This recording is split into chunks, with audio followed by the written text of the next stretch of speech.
4장의 마지막 동영상 강의를 시작하겠습니다. 마지막 동영상 강의는 3절 잡음 제거가 되겠습니다. 데이터에 잡음이 있는 겁니다. 정상적이지 않은 잘못된 데이터. 우리가 어디 녹음이나 음악을 듣다 보면 정상적인 음악 소리가 아닌 다른 잡음 같은 것이 이제 들어올 수가 있죠. 이런 이제 다른 종류의 데이터. 앞에서 결석 데이터는 데이터가 빠져가지고 없는 데이터인데, 없는 게 아니고 잘못된 데이터가 들어와서 소리를 방해하고 정상적인 데이터를 방해하는 이런 이제 노이즈, 잡음을 제거하는 방법에 대해서 3장에서 배우도록 하겠습니다. 3절에서 배우도록 하겠습니다. 자, 잡음, 노이즈 데이터. 이 잡음 노이즈라고 하는 것은 측정된 값이 오류나 오차가 생긴 값입니다. 그 속성에, 그 변수에, 그 데이터에 적합하지 않는 주위의 다른 데이터와는 너무나 차이가 나는 잘못된 데이터가 들어있는 것. 이것을 잡음이다 이렇게 얘기합니다. 이 잡음은 전체 데이터의 어떤 분석 결과에 손상을 입히겠죠. 그래서 전체 데이터의 경량성을 훼손하는 잘못된 이런 이제 영향을 주게 되겠습니다. 이 잡음을 줄이는 방법으로는 평활화 방법, 말이 조금 어렵네요. 영어로는 스무딩 방법이다 이렇게 얘기합니다. 그러니까 스무스하게, 부드럽게 이게 탁탁 튀고 전혀 엉뚱하게 이렇게 튀는 이런 일이 없도록 평평하게, 스무스하게 바꿔주는 이런 방법을 평활화 방법, 스무딩 방법이다 이렇게 얘기합니다. 이런 스무딩 방법을 통해서 갑자기 튀는, 갑자기 돌출적인 이런 데이터들의 잡음을 줄일 수가 있습니다. 잡음의 영향을 줄일 수가 있습니다. 여기 보시게 되면 데이터 평활화 방법, 스무딩 방법에 세 가지가 소개가 되고 있습니다. 첫 번째가 구간화, 그 다음에 회귀, 그 다음에 군집화, 이렇게 세 가지의 스무딩 방법을 소개를 하고 있습니다. 구간화라고 하는 것은 데이터를 일정한 구간으로 쪼개서 그 구간 안에서 데이터가 비슷한 성질을 갖도록 스무딩하는 방법, 이걸 구간화라고 합니다. 이따가 자세하게 소개하겠습니다. 영어로는 비닝 방법 이렇게 했는데요. 그 다음에 회귀분석 방법을 이용해서 이 데이터들을 하나의 스무스한 그 데이터들의 관계를 대표할 수 있는 직선이나 곡선, 어떤 식을 찾는, 직선을 찾는 이런 방법으로 스무딩하는 방법, 이게 회귀 방법. 그 다음에 군집화 방법은 데이터들 사이에 비슷한 성질이 있는 것끼리 그룹, 클러스터링, 군집을 시키는 겁니다. 이렇게 가까이 있는 것끼리 군집을 하다 보면 뚝 떨어져 있는, 가까이 안 모이는 이런 데이터들이 있겠죠. 이런 데이터들을 이제 찾아서 스무딩 할 수가 있습니다. 자, 이 세 가지 스무딩 방법에 대해서 각각 한번 살펴보겠습니다. 자, 우선 이제 구간화 방법. 이 구간화 방법이라고 하는 것은 이 데이터를 몇 개의 빈 통이라고 생각하면 되는 거죠. 버켓. 이 몇 개의 데이터들을 담을 수 있는 구간으로, 이 통에 담을 수 있는 이 통에 담을 수 있는 개수 단위로 이걸 쪼개는 겁니다. 분할을 하는 겁니다.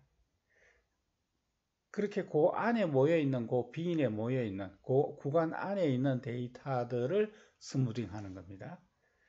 그 데이터, 그 빈 안에, 그 통 안에, 그 인접한 그룹 안에 있는 요 이웃 데이터들을 참조해서 그 이웃 데이터들을 평균을 낸다든가 이웃 데이터를 활용을 해서 데이터를 스무딩, 잡음의 효과를 줄이는 이런 이제 스무딩 하는 방법을 사용을 한다는 거예요.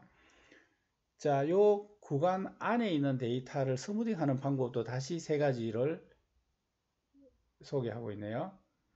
그 빈 안에, 그 구간 안에, 그 일정한 간격으로 쪼개지는 그 데이터 안에 데이터들이 이렇게 쭉 있으면 이 데이터를 일정한 구간으로 쪼개서 요 안에 있는 데이터끼리 스무딩을 하는데 평균값 평활화, 평균값 스무딩이라고 하는 게 있네요. 이거는 뭐냐면 요 안에 있는 데이터들의 평균을 구해서 여기 있는 데이터들을 전부 이 평균값으로 쫙 바꿔 놓습니다. 그러면 여기 있는 데이터들은 또 다른 평균이 나오겠죠? 여기 있는 데이터들로 다 통일을 시키는 겁니다. 이렇게 하게 되면 여기에 어떤 갑자기 노이즈가 이렇게 들어온 데이터가 있을 경우에 평균을 내서 이 전체 데이터를 이 평균값으로 만들어 놓으니까 이 노이즈 효과가 상쇄가 되겠죠. 이게 이제 평균값으로 평활화하는 방법. 실제로 이런 그 평균값 평활화를 많이 사용합니다. 그 다음 또 하나가 중앙값 평활화라고 하는 게 있네요.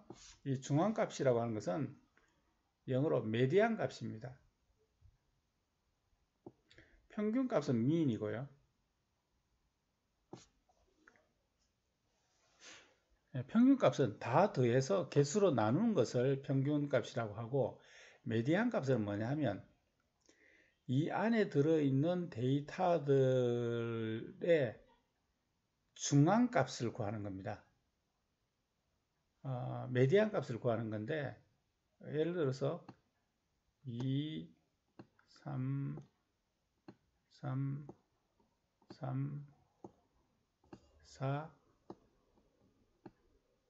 이렇게 값이 이렇게 여러 개가 이렇게 있을 때 여기에서 메디안 값, 중간 값은 3이죠. 그러면 이 전체를 3으로 이렇게 쭉 통일을 시키는 겁니다. 평균을 구한 것이 아니라 여기 들어있는 데이터에 가장 많이 나타나는 메디안 값으로 통일을 시키는 것. 이게 평균값, 중앙값 평활화입니다. 이 중앙값 평활화가 이 평균값 평활화보다 더 유용한 그런 경우들이 많이 있습니다. 자, 그 다음에 경계값 평활화라고 하는 게 있습니다. 이 경계값 평활화라고 하는 것은 이 안에 들어있는 데이터 중에서 최소값, 최대값, 요 사이에 있는 값들을 요 최소값에 가까우냐, 최대값에 가까우냐를 봐서 그 두 값 중에 한 값으로 바꿔 놓는 겁니다. 이렇게 해서 경계값으로 통일시키는 이런 방법을 경계값 평활화다 이렇게 합니다. 이렇게 하게 되면 갑자기 너무 작거나 갑자기 너무 큰 노이즈 값들은 이 범위 안에서 좀 특이한 값들이기 때문에 그 노이즈 쪽으로 값이 이렇게 가까워질 가능성은 적은 거죠. 그렇기 때문에 이제 정상적인 값들로 이렇게 이루어질 수 있는 이제 그런 방법이 되겠습니다. 자, 그래서 어쨌거나 이 구간 안에 있는 여러 데이터들, 가까이 있는 여러 데이터들의 그룹을 참조해서 평균을 내거나 메디안 값을 구하거나 경계값으로 바꾸거나 하는 이런 방법으로 스무딩, 평활화하는 방법. 이게 구간화 방법이 되겠습니다. 자, 그 다음에 회귀 분석 방법이 있습니다. 회귀 분석은 회귀 함수를 이용해서 평화를 하는 겁니다. 회귀 함수라고 하는 것은 여기 보시면 이제 선량 회귀 함수와 비선량 회귀 함수 뭐 이런 회귀 분석 방법이 여러 개가 있는데 오른쪽에 있는 요 그림은 선량 회귀 분석 방법을 지금 보여주고 있는 겁니다. 데이터가 막 이렇게 분포되고 있는데 이 데이터가 들쑥날쑥 이렇게 분포가 되어 있죠. 들쑥날쑥 분포가 되어 있는데 이 데이터들을 대표할 수 있는 이 X축에 대한 데이터와 이 X축과 이 Y축 사이의 관계를 대표할 수 있는 이 파란색의 이 관계식 회귀 분석의 그 직선을 찾는 겁니다. 이렇게 하게 되면 데이터의 관계가 좀 들쑥날쑥하게 이렇게 이 빨간색으로 점들이 이렇게 존재하지만 이것을 이 데이터들의 분포 특성을 대표할 수 있는 깨끗한 직선을 찾으면 이 데이터들이 이 직선상에 있는 것으로 이렇게 변환을 시키면 그러면 이제 깨끗한 직선 모양의 선으로 이렇게 표현이 될 수가 있겠죠. 이런 회귀 분석을 이용해서 스무딩을 하는 방법이 있겠습니다. 지금 이제 오른쪽에 보여주고 있는 이 그림은 둘 간의 관계를 보여주고 있는 이런 이제 둘 간의 그 회귀 분석인데 다중 회귀 분석이라고 하는 것은 이 XY 둘 간의 관계가 아니라 여러 변수들 간의 이 관계식을 찾는 것을 다중 회귀 분석이다 이렇게 합니다. 그래서 어쨌거나 이렇게 데이터들 사이에 존재하는 관계 회귀 분석을 통해서 데이터들이 이 직선상에 위치해 있다라고 생각하도록 변환하게 되면 스무딩이 되겠죠. 이 방법이 이제 회귀 분석 방법으로 평화화하는 방법이 되겠습니다. 자, 그 다음 하나는 이제 군집합니다. 이 데이터들을 유사한 데이터들끼리 그룹하는 겁니다.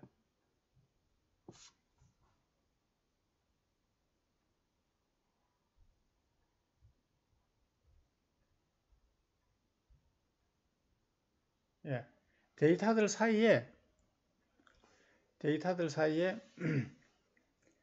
거리가 유사한 것끼리 그룹을 모으는 겁니다. 그러면 같은 성격에 해당하는 것끼리 같은 그룹으로 모이는 거예요.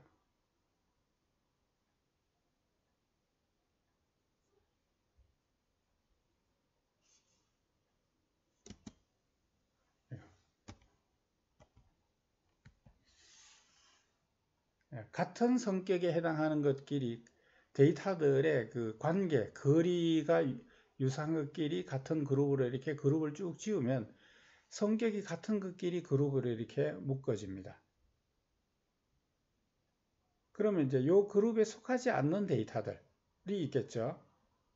이 그룹에 속하지 않는 데이터들은 아웃라이어라고 그래서 이상치, 뚝 떨어져 있는 뭔가 특이한 그런 데이터다 라고 얘기합니다.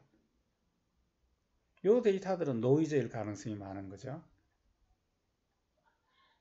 그럼 이제 이 노이즈들을 뭐 제거한다든가 혹은 이 노이즈들을 그 중에서도 가까이 있는 이 클러스터 안으로 그 안에 포함되도록 데이터를 바꿔서 이 클러스터 안에 포함시키는 이런 방법으로 스무딩을 할 수가 있겠죠.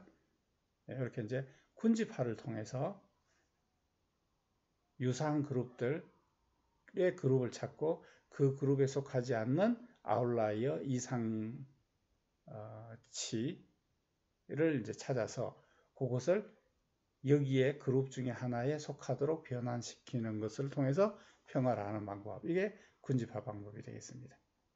자, 이런 방법들을 통해서 데이터 안에 포함되어 있는 노이즈들을 줄이거나 노이즈들을 제거하는 이런 방법을 사용할 수 있습니다. 자, 이렇게 해서 이제 잡음 제거 방법의